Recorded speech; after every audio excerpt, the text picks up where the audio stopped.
The first day of school, my teacher said, "Why don't you draw a picture for your parents?" So I drew a picture of an alligator and I named him Terrence. When I gave that picture to my mom, she said, "I love pink alligators." Then she bought some magnets and she put my picture on the refrigerator.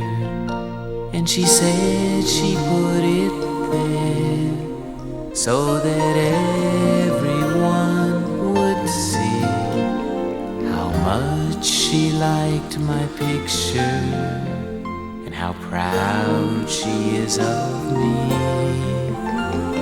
Now when the teacher asks me why a drawing takes so long, I say, "'Cause it's a refrigerator picture for my mom."